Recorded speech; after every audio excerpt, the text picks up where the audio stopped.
Eh bien voilà, bonjour à tous, nous sommes en direct aujourd'hui avec Emmanuel pour parler du Festival du mieux vivre ensemble et surtout, eh bien avec Emmanuel, ça va être comment dépolluer en recyclant quand même, c'est mieux, ce qui nuit au mieux vivre ensemble dans notre quotidien et au mieux vivre avec soi.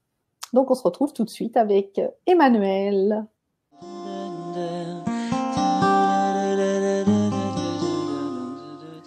Bonjour. Bonjour à tous. Emmanuel. Voilà, écoute, je suis ravie de faire ta connaissance en direct puisque nous nous sommes parlé au téléphone il y a quelques jours. Et vraiment, j'ai envie de commencer par un grand élan de gratitude pour te remercier de jouer le jeu en face de moi, voilà, d'oser prendre cette place. Qui aujourd'hui, voilà, s'annonce comme elle va s'annoncer. On va parler de dépollution, on va parler de nettoyage. Et c'est vrai que je suis juste allée jeter un œil sur ta page Facebook et que j'ai ramené à l'intérieur de moi pour y mettre un mot, qu'il fallait que je mette un titre sur cette conférence. Et tu m'as dit, bah oui, c'était un peu ça. Tu me l'as dit juste avant qu'on passe le micro. Ouais. Donc voilà, ça fait quelques jours, une semaine et demie que tu as décidé de nous rejoindre sur ce festival du mieux vivre ensemble. Et d'ores et déjà, ça bouge pour toi. Tu me l'as dit hier soir, il y avait déjà des résistances qui faisaient jour. Tu as déjà tourné dans ta tête cette fameuse question qui es-tu? Donc moi, bien sûr, je suis Maria Loire. Et puis, donc Emmanuel, toi, qui es-tu? Vaste question. Je suis d'abord une femme qui a un parcours. Et puis qui, grâce à ce parcours, en fait, au départ, ce parcours, je l'ai vu comme quelque chose de négatif, quelque chose qui était lourd, qui était difficile à vivre. Et là, je dirais que je l'ai transformé en quelque chose qui peut aider les autres et qui m'a permis de mettre du sens sur aussi pourquoi j'ai vécu tout ça. Et donc le pourquoi j'ai vécu tout ça, il est aussi assez vaste, mais en mettant du sens, ça m'a vraiment permis de voir vraiment complètement différemment mon histoire, que je voyais vraiment comme quelque chose de très lourd, encore une fois. Et donc c'était pour moi, j'ai vraiment eu pendant de nombreuses années cette sensation que la vie même ne valait presque pas le coup d'être vécue, tellement c'était difficile. Et le fait de le voir vraiment sous un autre angle et de voir tout ce que ça a pu m'apporter et tout ce que ça va pouvoir aussi apporter maintenant aux autres, puisque je vais pouvoir aussi en faire bénéficier les autres. Alors là, c'est gratitude aussi et merci beaucoup, merci la vie. Alors, écoute, j'ai envie de prendre les choses dans l'ordre et en général, on se dit, mais à qui est-ce que s'adresse ce genre de conférence, ce genre d'accompagnement? Alors, voilà, c'était quoi pour toi une vie qui était lourde? C'était quoi exactement? C'était quoi tes souffrances? C'était quoi tes galères? C'était quoi? Comment tu te sentais en fait? Parce que peut-être que, en fait, tu te sentais pas. Tu vivais à fond la caisse pour juste ne pas te sentir. Il y avait ça. Oui, c'est bien vu, Maria. C'est juste normal. C'est quelque chose que j'ai bien connu, moi, de vivre à fond la caisse. Voilà, c'est ça. Ne pas et essayer d'éviter de souffrir. Oui. Mais en fait, en voulant essayer d'éviter de souffrir, ça m'a fait presque encore plus souffrir. Ouais. Je dirais que ça a commencé par une histoire de vie assez compliquée avec un père alcoolique, une mère dépressive, puis un père dépressif, et puis, un peu de violence à la maison, des choses, assez compliquées. Et en même temps, je voyais la vie à la campagne comme quelque chose pour moi de difficile, dans le sens où j'avais la sensation que ça m'enlevait une partie d'accès à la culture et à la danse. J'ai pas pu réaliser mon rêve de danseuse puisque j'étais à la campagne. Et donc pour moi c'était que du négatif et surtout dans le sens où en fait ça m'empêchait. J'avais la sensation qu'à chaque fois c'était des choses qui m'empêchaient. Et en fait j'avais pas compris que tout ça c'était à l'intérieur de moi. Et que toutes mes problématiques que tout ce que je vivais à l'extérieur, en fait, c'était des miroirs, des blocages que j'avais à l'intérieur de moi. Donc je suis allée évidemment voir et que j'ai pu nettoyer. Donc oui, la dépollution de l'âme, oui, je comprends, ça me parle évidemment. C'est vraiment enlever les blocages et les limites. Moi, je me suis beaucoup sentie limitée. Bah alors, est-ce que je voudrais en revenir, je vais reprendre les choses dans l'ordre, hein, puisqu'on va faire, voilà, donc c'était un endroit où tu n'étais pas bien, tu avais un père Oui, alcoolique, voilà, c'est quelque chose que je connais bien oui. aussi. Et puis, bah, en fait, on s'aperçoit peut-être pas qu'on est en souffrance, et qu'est-ce qu'on fait, je dirais, pour, entre guillemets, se sauver, survivre, parce que peut-être l'impression d'avoir vécu comme un zombie un petit peu pendant des années. Est-ce que ça te Ah ben parle? je crois que je me suis éteinte. Oui, on s'éteint, on se... J'ai éteint, j'ai vraiment éteint au niveau de l'âme, c'est-à-dire Voilà. j'ai vraiment éteint pour essayer de ne plus souffrir. Oui, mais sauf que l'âme, c'est Donc quelque chose que tu connaissais j'ai pas. verrouillé. Ouais. Non, c'est quelque chose que je connaissais pas. Mais Voilà, c'est un mot qu'on utilise aujourd'hui. Mais avant ça, c'est ça. Mais avant ça, ben moi c'était ne pas souffrir. Donc j'ai verrouillé, et comment tu as fui, j'ai fermé. comment tu as fui cette souffrance? Peut-être entrer dans un, enfin, je sais pas, est-ce que tu es, Alors en fait j'ai tout mis au service de mon mari et mes enfants. eh ben oui, tiens, je m'en doutais bien. Et donc c'était les aider eux, mais pas moi. Voilà. Les soutenir, comme dirait Voilà. mon ami Laure, voilà, on Ah, rentre j'ai dans tout le donné. moule. J'ai tout donné. Voilà. J'ai aidé mon mari à pouvoir monter sa société, tout en étant. J'ai 4 enfants qui étaient très rapprochés. Donc, et pour moi, c'était mes enfants. Eux, il fallait pas qu'ils vivent la même chose que moi et qu'ils aient les opportunités de pouvoir vraiment se développer et aller vers eux-mêmes. Donc, du coup, j'ai tout donné pour eux. Et tu as oublié d'exister. Et c'est ça. Voilà. Je n'existe pas, j'existe juste dans le besoin de reconnaissance à travers l'autre, à travers la C'est ça. famille, voilà, la famille, enfin, la famille, je vais résumer, hein, parce que je connais bien cette histoire-là. On quitte notre famille dans laquelle on est né pour en construire une autre, comme si c'était un nouveau refuge, parce que celle-ci, la première, n'en était pas un. Donc la seconde devient C'est notre ça. refuge, dans lequel on s'oublie bien. Oui. Là, voilà, on commence par être Oui, c'est ça. efficace pour tout le monde, au service de l'homme, des enfants, de la sexualité, de voilà. Enfin bon, j'en passe et des meilleurs. Est-ce que ça te parle? Bon, je travaille. Oui, oui, tout à fait. C'est exactement ça. Ah, oui. Bah après, je travaillais quand même. Hein. Bah, Je travaillais tant qu'à faire. partout. Et donc, je travaillais en tant qu'infirmière. Oui. Donc, encore au service des autres. Je vais te souffler un petit Infirmière peu. et puis infirmière scolaire. Infirme hier. Oui. D'accord. Eh bien, c'est terminé. Bon, J'ai voilà. arrêté. Ah, voilà. Alors un jour, Je suis alors qu'est-ce passée qui en fait, où est-ce que, à quel moment ça a vraiment déclenché, je dirais le point de bascule, le revirement, le déclic qui a fait que tu as décidé de te prendre en main.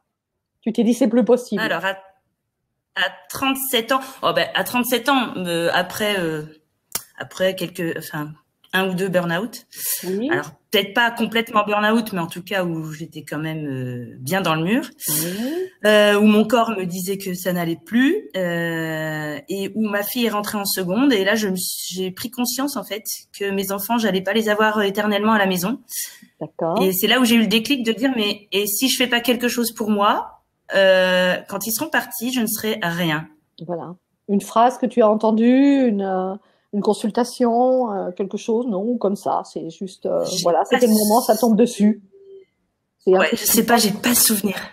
T'as pas souvenir. Peut-être, oui. Oui, je pense que c'est ça. C'est quelque chose c'est quelque chose qui est descendu, une prise de conscience comme ça, où je me suis dit, mais ça te tombe ma dessus, fille là. rentre en seconde, ensuite elle va partir, et après les autres vont partir, et moi, qu'est-ce que j'ai fait pour moi? C'était vraiment une prise de conscience à ce moment-là. Une prise de conscience. Et là, j'ai repris les études. Ouais. Et là, du coup, j'ai repris des études pour être naturopathe. Oui. Faire de la réflexologie plantaire. Donc, parce que je pense que j'avais aussi besoin de prendre soin de moi avant tout. Avant tout. Moi, et me rapprocher de la nature. Donc, de la nature et de ma nature, si je veux être exacte avec les mots. Et ensuite, pareil, le mettre au service des autres. Donc, pouvoir accompagner les gens par la naturopathie. Sauf que très rapidement, je me suis aperçue que pour moi, c'était encore très limitant. C'est-à-dire que je voyais bien que les gens avaient des problématiques autres et que c'était bien de remettre à jour l'hygiène de vie, l'alimentation. C'était très important, évidemment. Mais qu'ils avaient des problématiques bien autres et bien plus, alors je reprendrai le mot lourd, derrière dans leur histoire de vie, qui les bloquaient et qui les empêchaient d'être eux-mêmes. Et donc, j'ai continué là, j'ai fait vraiment une quête dans les soins énergétiques. voilà, j'ai essayé pas mal de soins énergétiques jusqu'à arriver à la médecine symbolique, où là, j'ai dit, ah, ça y est, je vais enfin pouvoir vraiment aider les gens, m'aider moi d'abord, mais aussi aider les gens. Oui, parce que je pense que c'est important d'abord de s'aider soi pour être bien avec soi, pour pouvoir être bien avec les autres. Et donc, ça peut pas passer par les autres d'abord, en fait. C'est pas de l'égoïsme, c'est vraiment essentiel pour pouvoir aider les autres, d'abord de s'aider soi-même. Oui. Cependant, quand tu as commencé la naturopathie, la réflexologie plantaire, tu as peut-être déjà vu l'effet que ça avait autour de toi, juste en t'occupant de toi. Ça a peut-être déjà agi autour de toi, certainement. Ah oui, oui, tout à fait. De toute façon.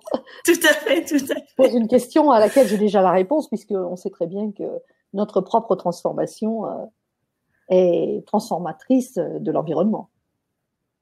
Tout à fait. Et j'ai mieux compris aussi, parce que j'avais quand même emmené mes enfants chez des psychologues aussi. Hein. Oui, c'est normal. Et j'ai mieux par les autres, c'est ça qui est bien. C'est pour ça que je connais bien aussi. Non, voilà. C'est pour ça. Oui, c'est ça. C'est pour ça que maintenant je dis non, il faut commencer par soi. Ouais. Et que j'ai mieux compris quand certains psychologues disaient qu'il fallait que je m'occupe de moi et que moi je ne comprenais pas à ce moment-là. Et là, j'ai compris parce qu'en fait, effectivement, à partir du moment où j'ai commencé à m'occuper de moi, à prendre soin de moi, ça a eu effectivement des retombées sur mes enfants, sur mon mari, sur notre couple, sur notre façon de vivre. Sans rien faire et sans rien dire. Juste en agissant sur soi-même. Voilà. C'est ça. Et en fait, c'est ça l'art de mieux vivre ensemble, c'est commencer par agir sur soi-même, puisque bon, voilà, tu en es témoin aujourd'hui. Et puis, bon, bien sûr, quand tu prends plus soin de soi, que tu t'aperçois que tu n'es pas allé assez loin, eh bien, quand il y a encore du travail à faire à l'intérieur, enfin, quand il y a encore un blocage à l'extérieur, on commence déjà par aller voir à l'intérieur. C'est ça. C'est toujours le miroir et les messages que les autres nous donnent à l'extérieur pour aller voir ce qui se passe à l'intérieur. C'est très intéressant. Merci, beau miroir, tu vois. En fait, je veux dire, c'est ça. Tu veux que je te dise un secret? À 24 ans, j'avais 4 enfants, j'étais instite et après directrice d'école. Et j'ai tout fait comme toi, tu vois. Ah, d'accord. L'une de l'autre aujourd'hui. Tout à fait. Je vois que nous avons beaucoup de points communs. Beaucoup de points communs. Ben oui, c'est sûr, c'est magique. Alors aujourd'hui, bon, ben pour résumer, donc toutes ces personnes qui ont fait un petit peu comme nous, qui se sont oubliées pendant des années, je dirais même, c'est même un demi-siècle. Moi, je dis toujours, je me suis oubliée pendant 50 ans. Toi, si tu as fait le déclic à 37, c'est génial, quoi. Donc, on s'est oublié pendant des années. Donc, bien sûr, c'est ces personnes-là qu'on est apte à aider aujourd'hui. Et donc, eh bien, qu'est-ce qui se passe quand elles ont un petit peu mis le doigt sur ce qu'on appelle des problématiques, mais en fait, qui en réalité n'en sont pas, puisque il y a des solutions, non pas dépolluer, c'est une première chose, la prise de conscience. La deuxième étape étant le recyclage de nos déchets, entre guillemets. Alors, toi, tu œuvres un petit peu, j'ai regardé, j'ai vu que tu faisais une conférence sur le karma, les ancêtres, et puis une autre sur l'habitat. Je me suis dit, ben oui, elle est dépollueuse de la globalité, quoi. Je veux dire, nettoyeuse, recycleuse. Ben non, c'est pas toi la recycleuse. C'est ça. C'est pas moi. Tu donnes les outils, voilà. Alors, oui et non. C'est-à-dire qu'en fait, c'est d'abord mettre du sens sur ce que la personne vit. Donc, pourquoi elle vit ça? En fait, donc ça permet parfois d'aller revisiter aussi certaines périodes de la vie de la personne. Et puis d'aller décrypter en symbolique ce que ça signifie, puisque la vie nous parle en symbole. Et que bien souvent, les messages, on les comprend pas tout de suite. Donc, aller décrypter en symbole ce que ça vient dire à la personne et du coup, quel est le message. Et une fois que, en fait, il y a eu un éveil de la conscience et que la personne a vraiment pris conscience peut-être de ses schémas intérieurs, de ce dont elle a besoin pour grandir, pour s'éveiller, alors là, on peut passer à la dépollution, si je puis dire, entre guillemets. Et ce sont des énergies qui passent à travers moi, qui vont m'aider en fait à dépolluer. Et dépolluer, c'est pas enlever la pollution simplement, effectivement.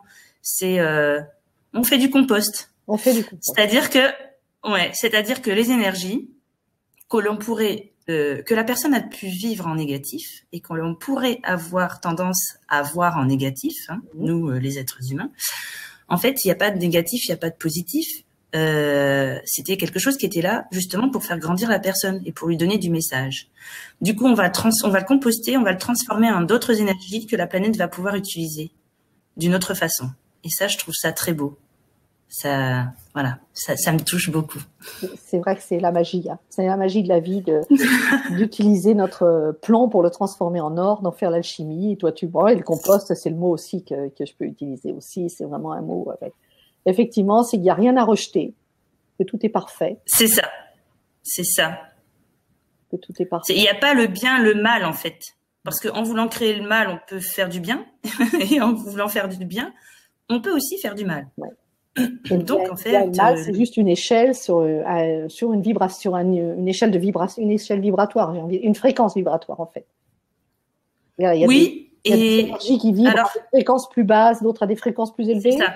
Et voilà. Et donc, l'important c'est de trouver le point d'équilibre entre les deux, entre l'ombre et la lumière. C'est ça. Entre le jour et la nuit. C'est ça. Ça peut être ça.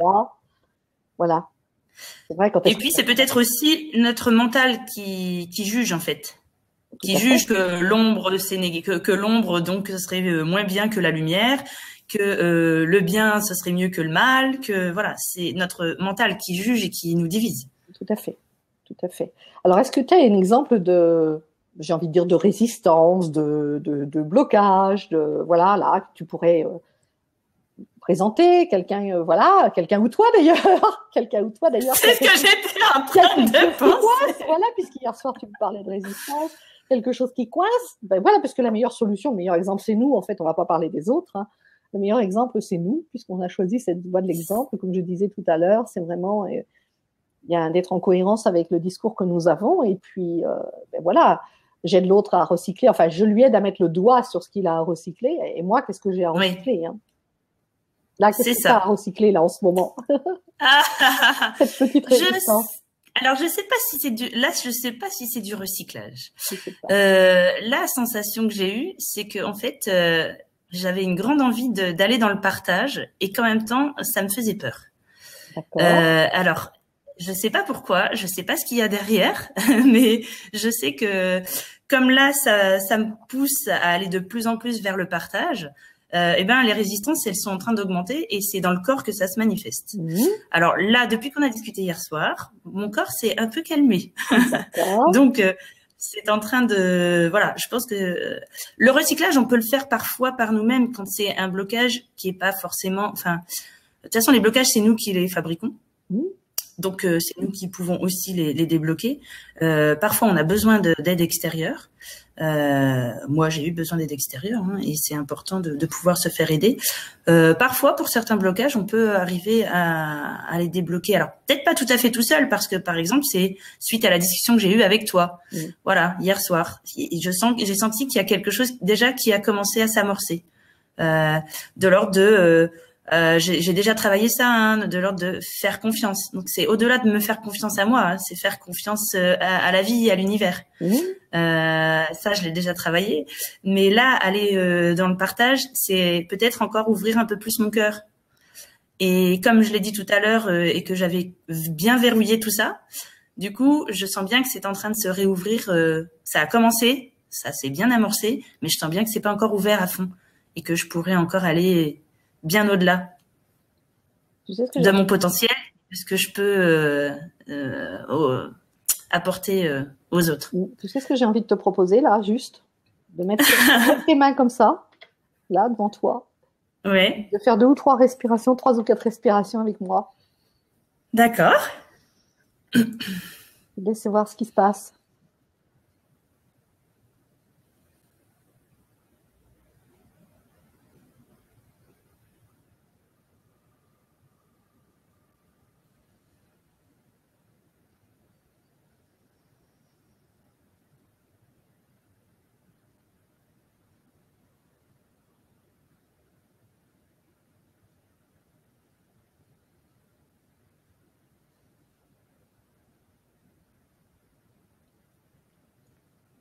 J'accueille toutes les résistances qui m'empêchent de partager. Oui, j'accueille toutes les résistances qui m'empêchent de partager.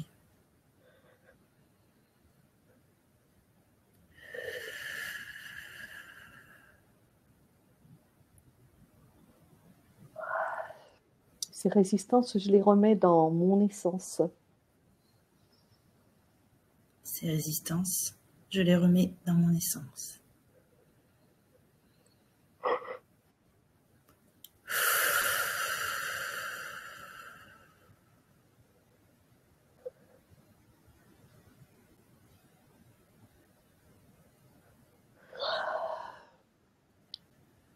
Je choisis de laisser agir mon essence.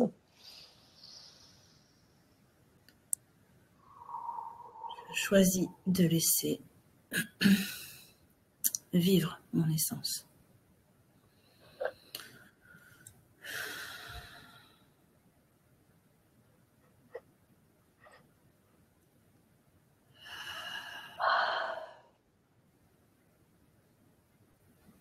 Je choisis de partager avec allégresse dans la joie et le bonheur et la bonne humeur. Génial. Je choisis d'aller partager dans la joie, l'allégresse et la bonne humeur. Ah oui. Bon, je suppose que le nettoyage se fait parce que vu comment je baille. Oui, j'ai bien. Moi, j'ai senti une paix intérieure. Une paix intérieure, voilà. Donc effectivement, je le disais, il est nécessaire de se faire aider. On a d'apprendre à les outils. Nous, on a la chance, oui, le bonheur, la joie de nous être autorisés à utiliser ces outils. Et je pense que voilà, nous sommes là, comme tu dis. Toi aussi, tu commences à le faire toute seule. C'est sûr, tu l'as senti depuis hier soir déjà, mais c'est quand même indispensable. On est passé par des tas de chemins pour y arriver, et que les personnes qui sont encore dans ce flot de la vie, là, à se laisser porter par les choses négatives, à se laisser embarquer, j'ai envie de dire, au lieu de se laisser porter par ce flux de la vie qui est justement mettre le vivant au cœur de la relation.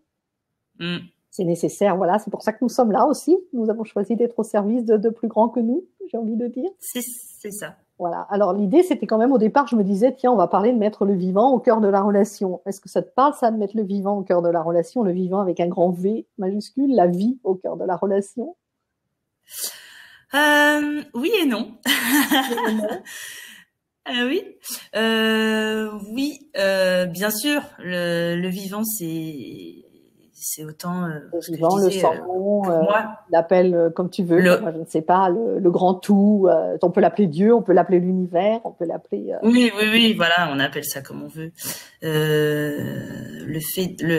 La reliance au. De toute façon, nous sommes des êtres vivants et la terre est vivante. Et le vivant, il est partout. C'est surtout se relier à la nature pour moi. Et je redirais à sa nature. C'est-à-dire, oui, c'est-à-dire qu'en se reliant à la nature, on se relie à sa nature, à sa vraie nature, à sa présence intérieure. Et du coup, ça nous relie vraiment les uns aux autres du fait d'être vivants. C'est ça qui fait que nous sommes reliés les uns aux autres. Et j'aime vraiment beaucoup l'image d'un puzzle. Et où dans ce puzzle, en fait, nous serions chacun une pièce de ce puzzle. Et donc, nous sommes effectivement tous liés les uns aux autres et nous avons tous, à être là les uns pour les autres. Mais on a chacun sa place. Une place par personne et une personne par place.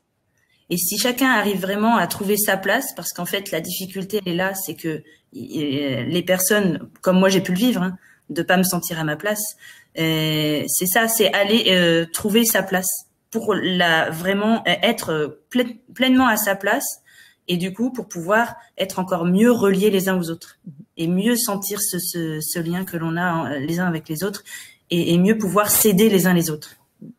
Et il n'y a pas de places qui sont meilleures les unes que les autres.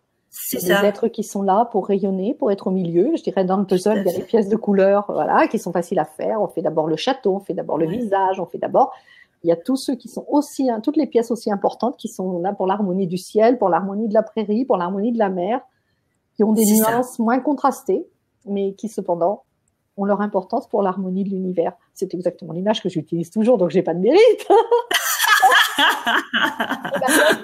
Ne sont pas, mais nous sommes bien connectés. C'est bien. Je trouve ça magique, la vie. Je trouve ça magique. La vie, elle est d'une générosité. Voilà. Et alors donc, on va quand même en revenir un petit peu à ce que tu nous proposes, à ce que tu proposes donc par rapport à l'habitat, parce que c'est un tout. L'habitat fait aussi partie de nous. Il est nous, et c'est important déjà de s'y sentir bien. Après, voilà, les ancêtres. En fait, tu commences dans l'ordre que tu veux. Tu commences par l'habitat. Oui, on peut commencer par l'habitat, oui. L'habitat, en fait, c'est les problématiques qu'on pourrait retrouver dans son habitat. sont un miroir en fait des problématiques que l'on a à l'intérieur de nous. On parle de son intérieur à soi, l'intérieur de mon corps. Quand je parle de l'intérieur de ma maison, c'est la même chose que de parler de l'intérieur de soi, en fait. Voilà. Voilà. Donc, par exemple, une maison qui est en bazar à l'intérieur, Bien pas eh bien peut-être que à l'intérieur de soi, eh bien oui, il y a besoin d'aller mettre justement un petit peu d'ordre à aller voir qu'est-ce qui se passe. Je donne juste un petit exemple comme ça, tout simple. Ça peut être plein d'autres choses. Hein. Ça peut être aussi avec les voisins. Hein. Si on a des soucis avec les voisins, ça nous parle aussi de nous. Voilà. Et donc, en fait, en médecine symbolique, quand on va chez les gens, faire une harmonisation habitant-habitat, bien sûr que c'est une harmonisation plus des habitants que de l'habitat. Même si, évidemment, on va retrouver des énergies qui peuvent être gênantes dans l'habitat.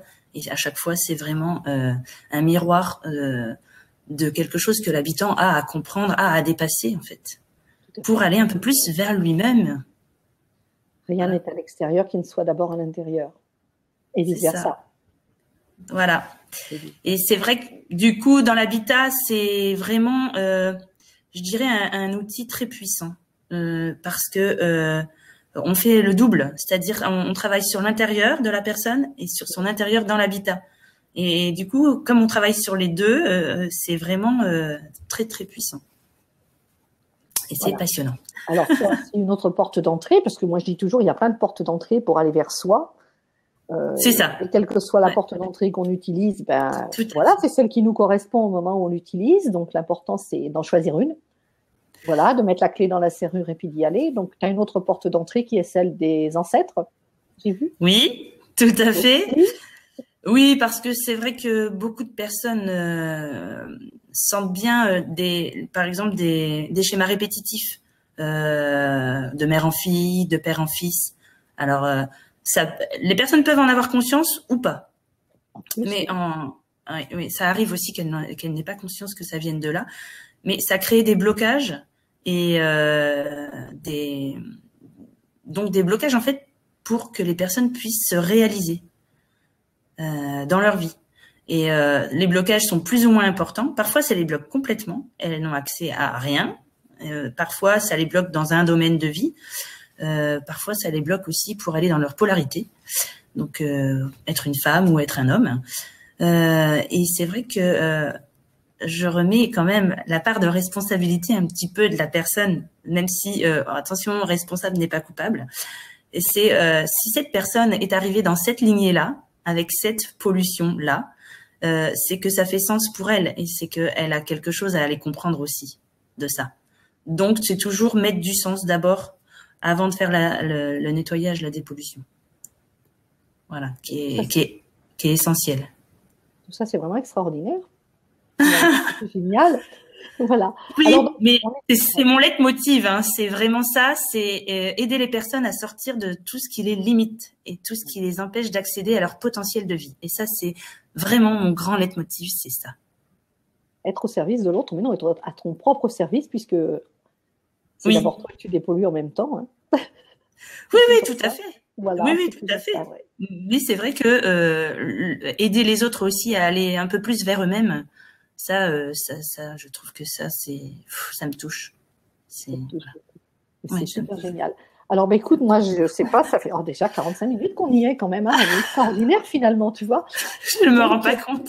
Voilà, non, mais c'est tout simple en fait, quand on est ensemble, voilà, c'est tout facile. C'est juste aussi pour encourager les collègues là qui veulent, voilà, et qui n'osent pas encore se lancer dans cette interview, dans cette vidéo. Hein. Donc, alors, pour parler de notre festival, de ce qui nous a réunis, de ce qui nous a mis sur le chemin l'une de l'autre. Donc, un événement qu'on organise à côté de Tours. Toi-même, tu es sur Tours aussi, ou pas très loin. Voilà, donc à 15 km du centre-ville de Tours, c'est facile à trouver, facile d'accès. Un événement qu'on organise en plein air. Alors, où bien, il n'y aura pas de stand, il n'y aura rien à vendre. C'est un événement en libre participation que nous vous offrons tous. Libre participation financière parce que bien sûr nous avons des frais et parce que derrière il y a un projet de centre de ressourcement que j'appelle l'université de vie. Donc voilà, des collègues thérapeutes, entre guillemets, puisque voilà, il faut utiliser un mot à la mode, Ouais. qui mettent leurs compétences à votre service pour vous permettre bien déjà de découvrir ce qu'il en est si vous n'avez jamais fréquenté, entre guillemets, ce genre d'endroit, si vous vous sentez pas bien avec vous-même, principalement vous, les femmes qui, voilà, avez tout porté à bout de bras pendant des années, le mari, les enfants, le travail, les associations, et j'en rajoutais Oui. des meilleurs, jusqu'à vous écrouler un jour, voilà, en vous disant, et moi dans tout ça, qu'est-ce que je suis, quels sont mes projets, j'en ai jamais eu, il serait peut-être temps que, voilà. Je résume bien, mais c'est facile, hein, j'ai pas de mérite, je peux t'assurer. C'est juste pour vous discourir ma vie, donc voilà.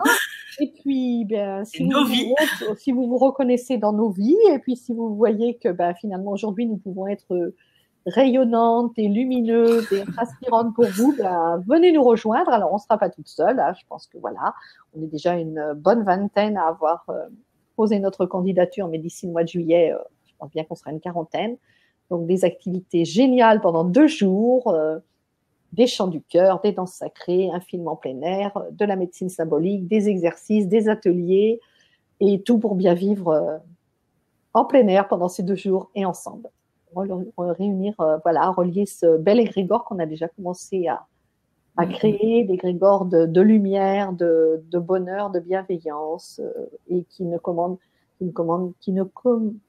demande qu'à grossir, qu'à être nourri par les belles vibrations que nous y ajoutons au fur et à mesure des jours, et que nous y ajouterons tous ensemble le 21 et 22 juillet.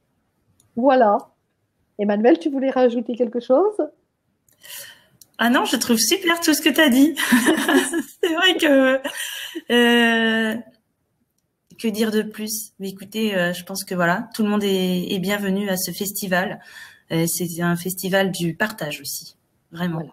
Vraiment du partage ouais. Mieux vivre ensemble, mais le mieux vivre ensemble, c'est bien sûr d'abord être bien avec soi.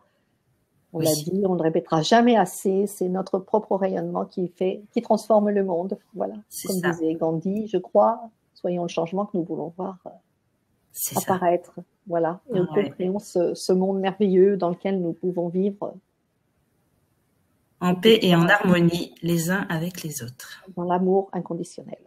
C'est ça. Merci Emmanuel, merci à vous tous. Et puis n'hésitez pas à partager, à aimer, à mettre vos commentaires, puisque c'est aussi ce qui fait que ça se diffuse sur les réseaux sociaux. C'est plus il y a de commentaires et de likes, et plus les réseaux sociaux diffusent l'information. Voilà, ça c'est les dessous de la communication, Facebook et autres. Pour la pratiquer depuis quelques années, c'est important. Alors n'hésitez pas. C'est important d'être dans la réalité. La réalité, voilà, la réalité du quotidien, c'est ça aussi, c'est que nos posts sont partagés à la condition qu'il y ait des commentaires et qu'il y ait des likes. Voilà, il y a des petites bêtes derrière là qui captent tout et qui savent voilà ce qui se diffuse, et plus ça se diffuse et plus ils le communiquent. C'est comme ça, c'est aussi l'effet papillon. Hein. C'est aussi l'effet papillon. Voilà. Les petites gouttes d'eau que nous faisons, quand on les lance dans l'eau, elles rayonnent. Là, c'est pareil. Tout à fait. Merci Emmanuel. Que nous y rayonnons tous. Voilà. On se retrouve de l'autre côté. D'accord. Merci.